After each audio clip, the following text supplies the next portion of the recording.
Situation is a little worrisome in Sri Lanka.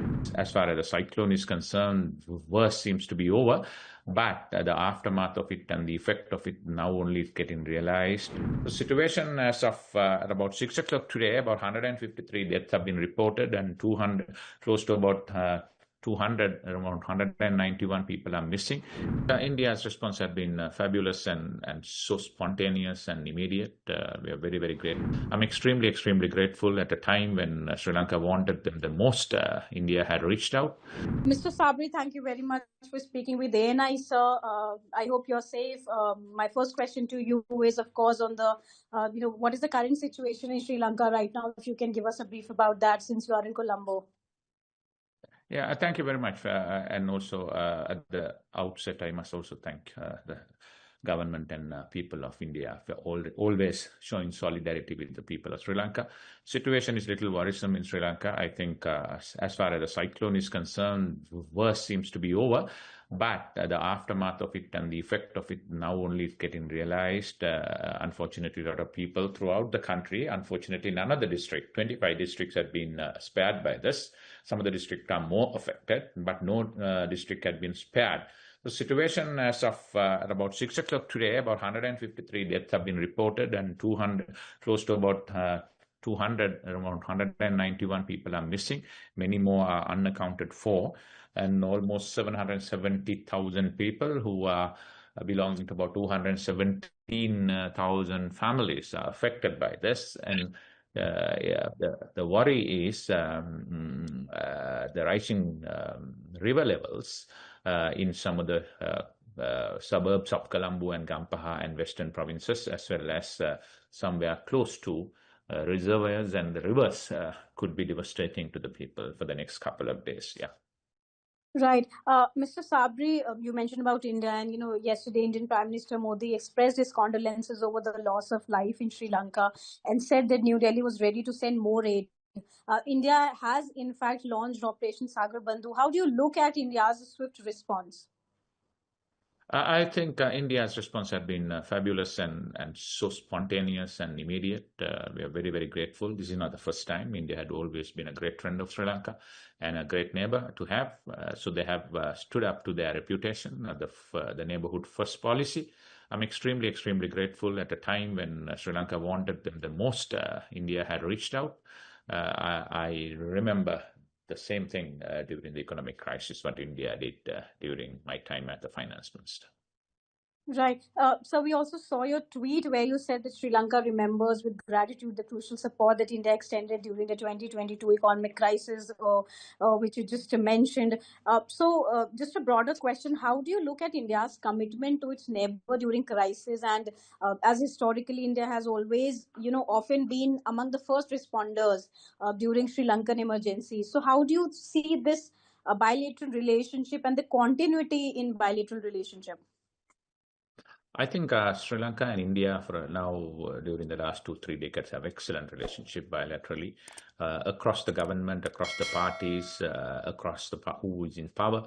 That's a great sign. People-to-people contact can be very, very strong. So India had been traditionally been the first respondent for Sri Lanka's crisis, and then that has been a very welcome gesture on the part of the people of India as well as the government of India. We must be extremely grateful to Prime Minister Modi, Sri Narendra Modi and his government for always responding very fast, very quick. So that's the most important thing at this point in time. And I think India is the leader in the region, and they are living up to that leadership. And as I always told that regions which develop together, and India has to play that role, and everyone must center around that India's march so that everyone can benefit out of it. So we could say that India's approach has been benefiting not in the crisis, in even on the normal economic development. So we are very, very grateful for the Indian assistance. Right. So do you believe India's support sets an example for regional disaster cooperation? And do you foresee a growing role for international partners in rebuilding Sri Lanka's disaster-hit regions? Yeah, I think so. I think India had, if I remember correctly, whenever there had been a disaster in the region, India had always taken the leadership. and that should be a template for the future. And because small islands like Sri Lanka in the region and all the countries need some major players in the world to come to the fore at the time of crisis. So once India comes in, there are a lot of credibility on that, and others will fall in line. So therefore, it's very, very important, which I saw that today when yesterday when India announced it, and today it had been followed by several others, including the United States government. So that's a great architecture to see. And this is not the first time, we remember during the economic crisis in the most recent past, and also debt restructuring, debt sustainability, everywhere India had played its role. And I think it's fitting that India should given that credit for doing that. Right. Mr. Sabry, the IMF is providing Sri Lanka with financial support to stabilize its economy, but I believe there is no direct link between its ongoing assistance and the recent floods, as the support is based on economic reforms and debt restructuring. So, should Sri Lanka negotiate more flexibility in IMF conditions to account for climate-related disasters? I think going forward, probably we may look at it, but IMF parameters are different. IMF is trying to see that our economy is sustainable on the long run. But IMF also has some emergency funding mechanism, like what they have done to Ukraine and some other countries outside the parameters of EFF. IMF probably could look at that. And of course, Sri Lanka and many other countries have been pressing in the COP 28, 29, we have been pressing for some sort of an accountability on the part of the developed nation when it comes to this kind of a crisis, because these crises are not in isolation. This is not coming in a vacuum. Everyone has been contributed. Those who have contributed most are the most developed countries. So there has to be some architecture where this kind of event, those countries must come forward and contribute. So therefore, India taking a leadership in that and create some sort of an architecture for the future could be a great thing to do.